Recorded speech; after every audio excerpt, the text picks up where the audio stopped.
Hello all and Merry Christmas. So I got up this morning and I got me a pushrod checker and we're going to do the pushrod length on the Trans Am here. Got family coming over later, but right now we're going to do this. Got family over, going to do presents and dinner, but boy, it's a nice day. It looks like it's going to rain, but hopefully it'll hold off long enough to do this. This won't take 30 minutes, but the wind blew my tarp off. So yeah, we'll get the hood off this thing and put the pushrod checker on it. And we just got this little pushrod checker here. It was a cheap one. I think this is a 6.8, and every turn you give it's 500ths or 50 thousandths, however you want to say it. So I'm not sure what's in it right now, but we'll definitely need a longer one. And I'm gonna go over how I set that up. But yeah, got some more parts too. That's a standalone for the nitrous system.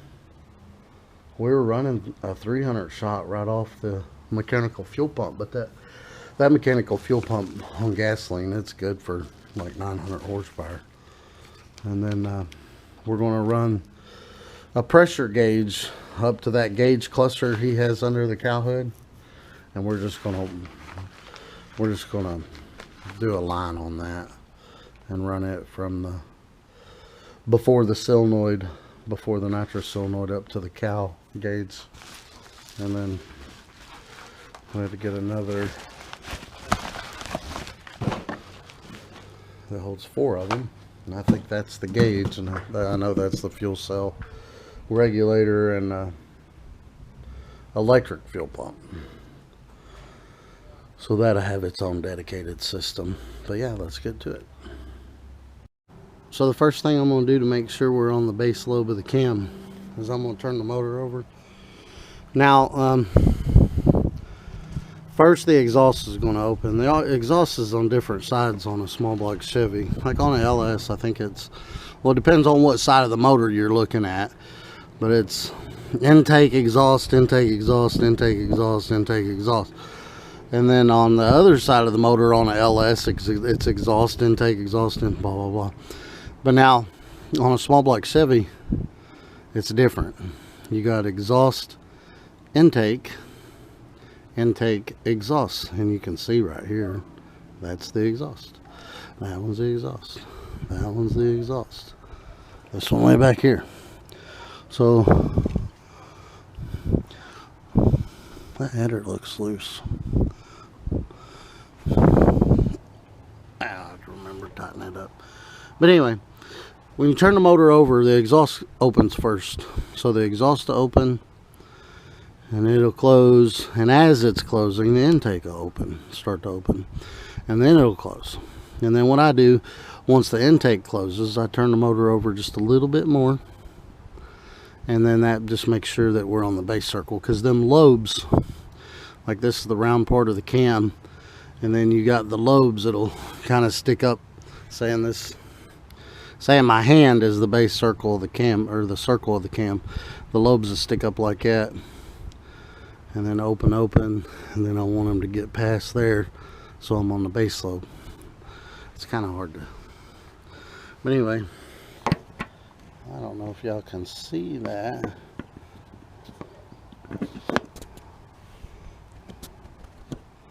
But I'll go ahead and set that there.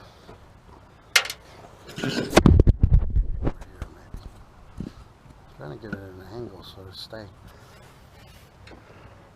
I got those stands and stuff in there for that GoPro, but I'll never use them. But anyway, it looks like it's already on the base lobe.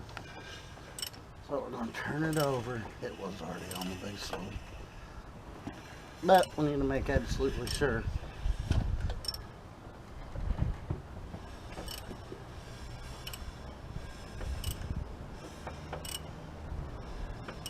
So here comes the exhaust.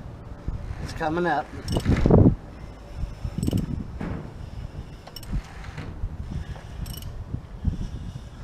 And then the intakes start coming up.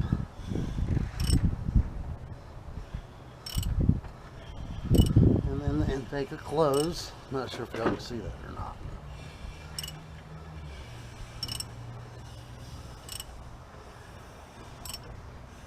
Alright, the intake's all the way down. And I'm just going to turn it over just a little bit more. Right there. That gets us, both of them should be on the base load. Now, we'll take this out. I'm going to do both of them. But I'm going to start with this front one. The exhaust first. Shouldn't be no different in any of them. So we'll take that out. And then, see, these are 7.2. 80 thousandths wall thickness. And what I'm going to do, this is supposed to be a 6.8, and then 500ths a turn, so 4 turns. No, wait, 8 turns should get me to the length that one is. So I'm gonna double check that. So what I did was I put a little mark right there. Not sure if you can see it because it's black on black, but I can see it.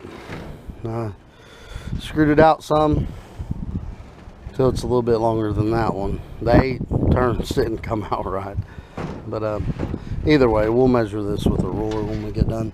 So I'm gonna put the side that you turn down inside there, and the reason for that is because these guide plates, they're stepped up.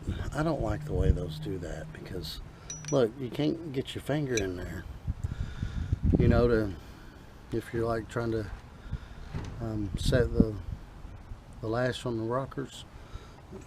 It's good to be able to get in there and feel the push rod.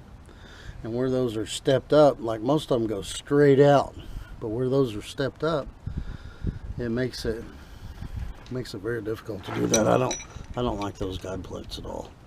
But we'll put this in here, make absolutely sure that we get inside there, inside the lifter.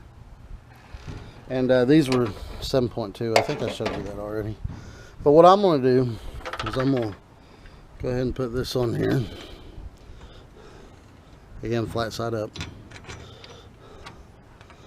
And I'm going to go ahead and pull that up some. The thing about it is, if you go up, it goes back. And we want it to start about center. And it almost looks center there. I don't know if y'all, well, y'all can see that. I can't see it very well. No, actually it needs to go back some.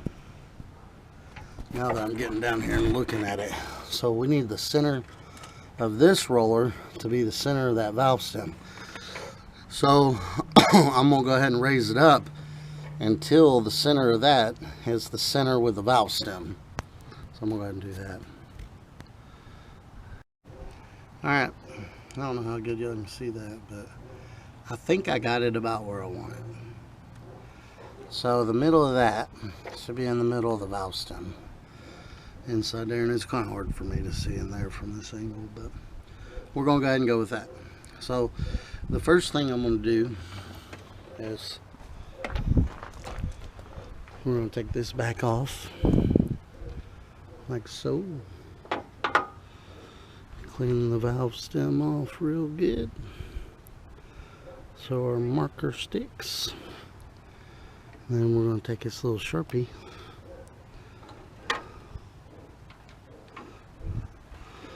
and we're going to go color.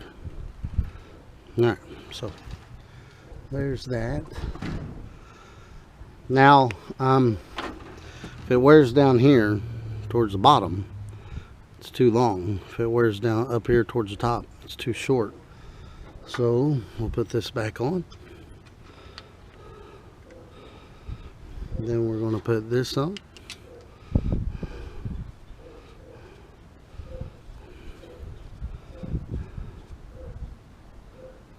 And then the lash we set on these, we barely even turn it, just to get the lifter plunger off the lifter plunger retainer. So I'm just going to leave that like that. We'll tighten this out up a little bit. It's not going to move that much. It's not going to move with us just turning it a couple of times. So now I'm going to go through 2 revolutions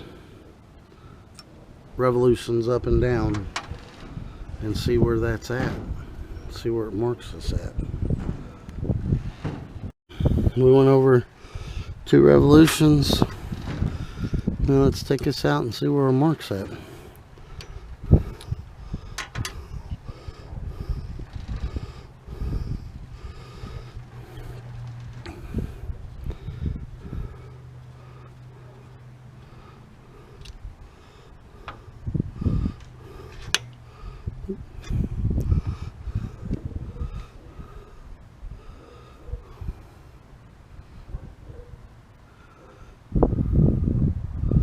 Know how good y'all can see that.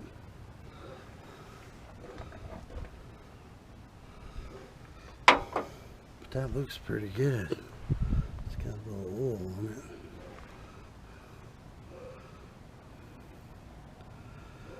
Now, when the lifter bleeds up, because it's pushing the lifter plunger down, when the lifter bleeds up, that's going to tighten up.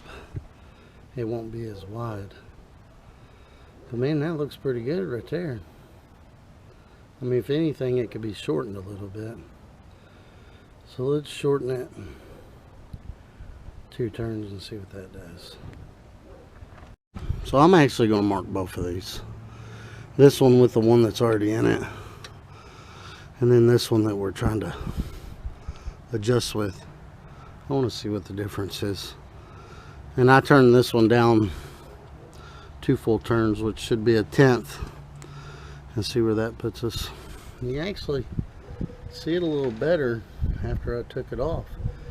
It's still this way, but look at this one. It's right there. It's in the same spot. That's odd. I don't know. Let me try it again. Alright, so I did it again. See, this one's still coming out too long. And look, the stock push rod, I don't know how that could be with a base circle like that, but look, that's reading way better than that one. Like I said, you got a wider sweep there because the plunger's going down into the lifter.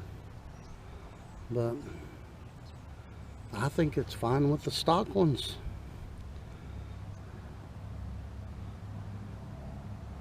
Because I'm almost back to the length I was on this one. Not really, but that's too long, see? That one's too long. It's more down here than it is up there. And this one, it's even on both sides. Again, when the lifter pumps up, that'll narrow. But yeah, we're just gonna go with stock push rods. I'm gonna go ahead and set all these and just leave it at that. Because that's a lot closer than this one is. And if I turn that down one more time, we're going to be about, because these only come in sizes of 1/10. So I've just been turning it 2 full times. If I turn that 2 full times, that's going to put me about back where we was. And let's check that. Yeah, look at that. If I turn that in 2 more times, it's going to put us right back where I was with the stock push rod. So I'm just going to roll with, not stock push rod, the push rods we already had. I don't know how in the world that could be even possible, because the base lobe on that other cam was quite a bit smaller, and I thought that would make a difference. But now that I'm watching the video, it's really hard to see the marks on the Sharpie coloring on the end of the valve stem there. So I marked them with red markers so y'all could see them better. So the 7.2s, they look a lot better. Then you can see here, this is with 7.3 length, because these things only come in 10, 7, 7.1, 7.2, 7.3, etc. You can see that's towards the bottom of the valve stem, so that means that's too long. I did check these with the other cam, and they came out pretty much the same way as that one, if you look back at any of my videos. But yeah, I'm gonna go through and set the lash on all these.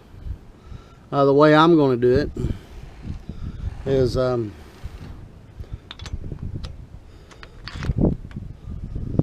just turn these in. I watch the plunger.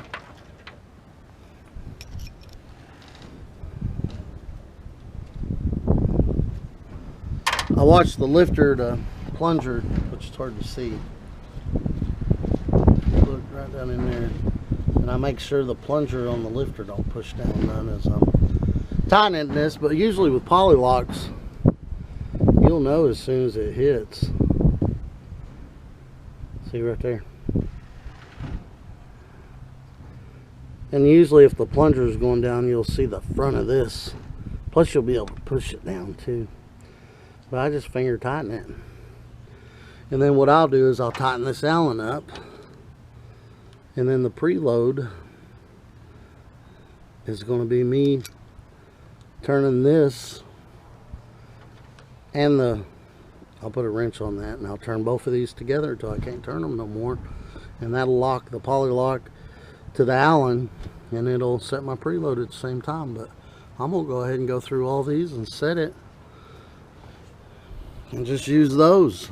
That's gonna save us 150 bucks. Good deal. But yeah, that's about as good as it's gonna get right there. If you look at this side, yeah, I'm gonna roll with that. I thought for sure we'd need a longer one since the base lobe on this was smaller, but I don't know. This one was reading too long. If it's towards the end of the valve stem, it's too long. And if I turn it in another 1/10, it's got me right back to the same size as that. So yeah, we'll just roll with it. When I set these, I'm just going to go through the firing order. The firing order on a small block Chevy: 1 8 4 3 6 5 7 2. Driver side 1 3 5 7.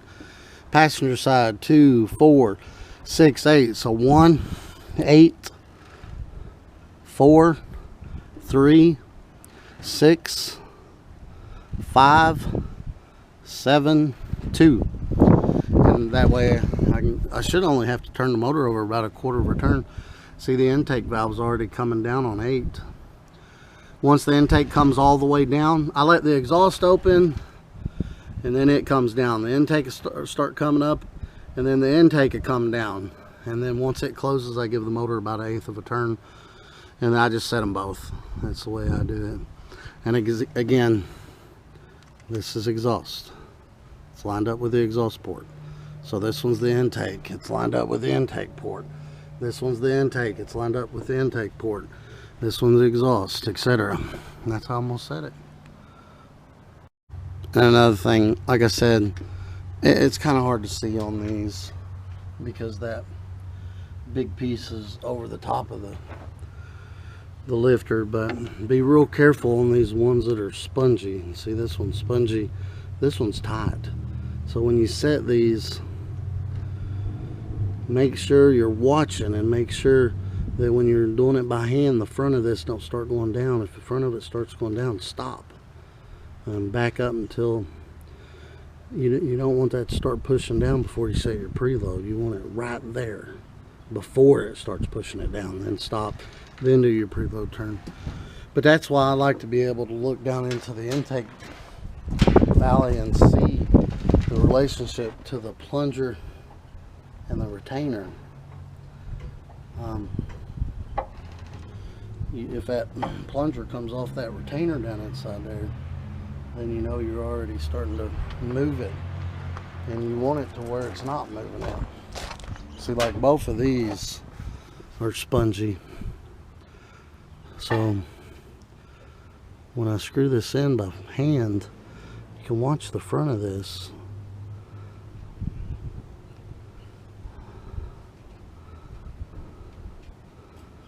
See right there. And make sure it don't start pushing it down.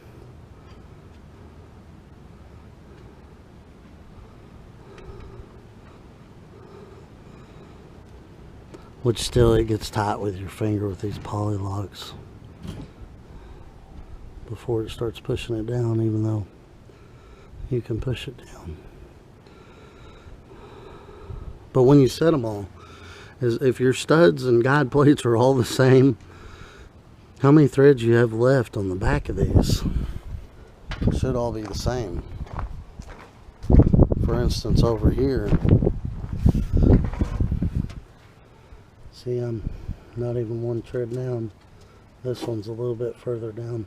I didn't realize this one did that, so I'm probably going to reset that one. But yeah, I'm just going to set them all like that. See what happens. Another thing I done was I turned it over until both these valves closed. And then I turn the motor over until I'm about where I want the motor to fire at. And then I could probably turn it over to top dead center, but that's close enough. It's on like 21. So now, when I put my intake and distributor in, I'm already ready to have the distributor point at number 1 when I stab it. And I should be on the compression stroke right here. So it's all set to put the intake on, dop the distributor in, point the distributor at number 1 because we're on top dead center here. Both valves closed. See, now if I turn this over and 6 had both valves closed and I was on the marks over here, that means I'd be 180 out. It'd be on firing on 6. But you see number 6, the exhaust valve is starting to move. Well, it's either closing or opening. I'm assuming it should be trying to open. Actually, it should be opening. Yeah, it should be opening to push the exhaust out. So both valves close. On your marks here, you're on number 1 top dead center.